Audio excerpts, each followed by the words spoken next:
Today, the tyranny of multiple jobs.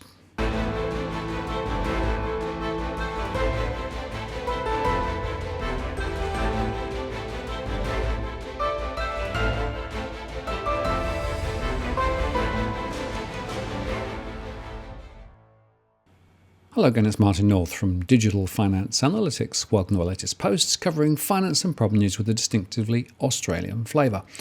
One of the critical changes that we've detected in our household surveys is the rise in the number of households containing people working in multiple part-time jobs. This reflects the rise of the gig economy, 0 hours contracts, and more informal working patterns. But set in the context of higher household debt and greater demand for more income.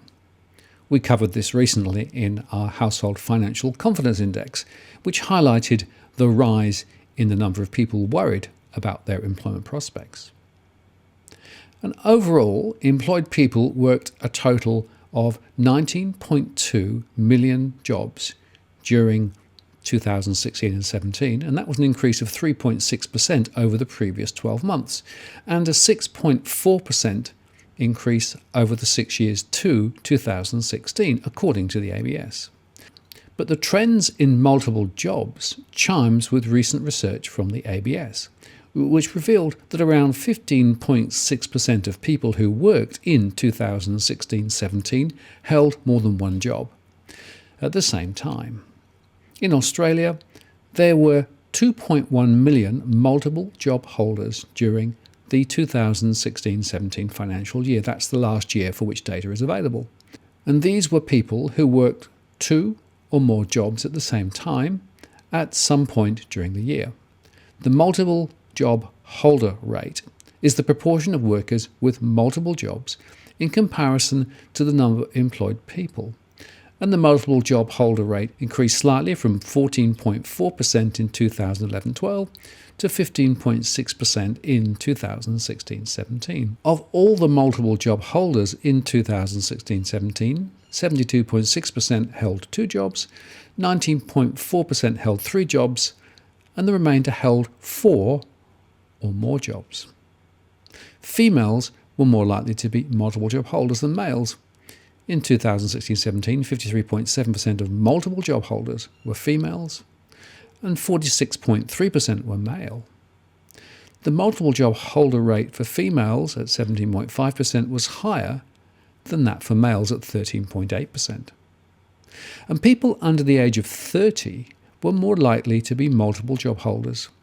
Of all the multiple job holders in 2016-17, 11.9% were aged under 21, 15% were aged between 21 and 24, and 16% were aged between 25 and 29. For females, multiple job holding rates were higher for those aged 18 to 20, which matches the highest age bracket for males in 16-17. For both males and females, rates were lowest for those aged 85 and over and 80 to 84 respectively. A multiple job holder's first concurrent job is the one in which they earn the most income.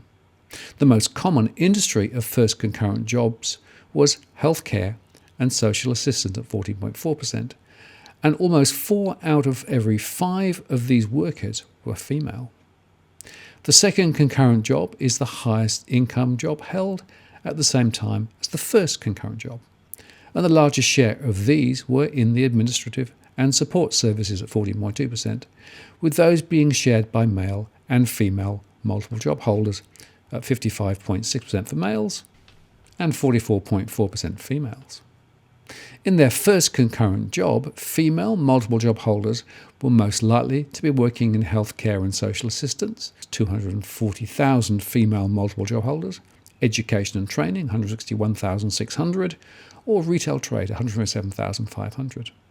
While male multiple job holders were most likely to be in administrative and support services, 130,200, and male multiple job holders in construction, 111,400, or accommodation and food services, 91,900.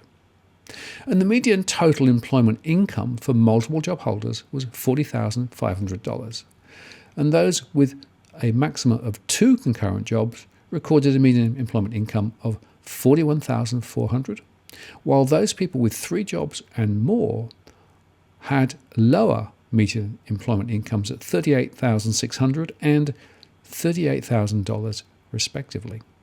The highest median employment income for the first concurrent job was in mining at $66,200, followed by electricity, gas, water and waste services at $49,700. And the mining industry also recorded the highest median employee income for second jobs at $16,800, followed by electricity, gas, water and waste services at $9,400. And the lowest median employment income for first concurrent jobs was in accommodation and food services at $13,800, closely followed by agriculture, forestry and fishing at $14,100. Public administration and safety and education and training had the lowest median employee incomes for the second jobs at $2,000 and $2,800 respectively. Now, there are some interesting trends across the states. In the Northern Territory, there are around 209,000 jobs and around 138,000 people employed. The main industry is public administration and safety, the main occupation professionals, and the median income per job is $47,367. In Western Australia, the number of jobs is just over 2 million. The number of people employed is just over 1.4 million. The main industry is healthcare and social assistance, and the median job income per job is $45,973. In South Australia, there's around 1.2 million jobs with 899,000 people employed. The main industry again is healthcare and social assistance, and the median income per job is $41,400. In Tasmania, there are around 387,000 jobs with 275,000 people employed. The main industry again is healthcare and social assistance, and the median income per job is $37,209. In Queensland, there are around 3.8 million jobs with 2.7 million people employed. The main industry again is healthcare and social assistance, and the median income per job is $42,692. In New South Wales, the number of jobs is just over 6 million, and the number of people employed is just over 4.3 million. The main industry, once again, is healthcare and social assistance, and the median income per job is $43,795. In the ACT, there are 349,000 jobs with 249,000 people employed. The main industry here is public administration and safety, and the median income per job is a massive $54,774. So once again, we see that working in the public sector is paying dividends. And finally, in Victoria, there are 4.8 million jobs spread across 3.4 million people, and the main industry is healthcare and social assistance, and the median income per job is $42,134. Across the jurisdictions, the Northern Territory had the highest rate of multiple job holdings at 19.1%, while South Australia reported the lowest at 14.9% during 2016-17, and the Northern Territory had the highest rate in 2011-12, and New South Wales had the lowest. While some second concurrent jobs at 49.6% were held for the entire year, many were not. For those held for less than the entire year, the median duration was 22 weeks. So, what does this tell us? Well, firstly, we know that more households are working in more concurrent jobs, and the prime driver from our surveys is to support larger mortgage repayments and managing the broader cost of living in a low-income environment. The second point to make is that a lot of these roles are fragmentary. And that means that people spend more time travelling between specific jobs and from different locations. So it's a very inefficient way of working. And thirdly, the marginal return in terms of extra income degrades quickly from job 2 to job 3, etc. So this, I think, points a very worrying trend in terms of fragmentation of the jobs market. But my view is we're going to see more of this ahead, and the rise of the gig economy, and the extra pressure on incomes from very low income growth is going to put more pressure on multiple job holders.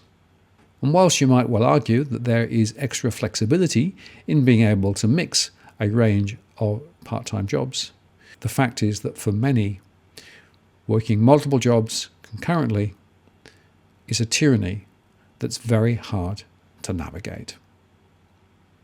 I'm Martin North from Digital Finance Analytics. Thanks for watching, and I'll see you again.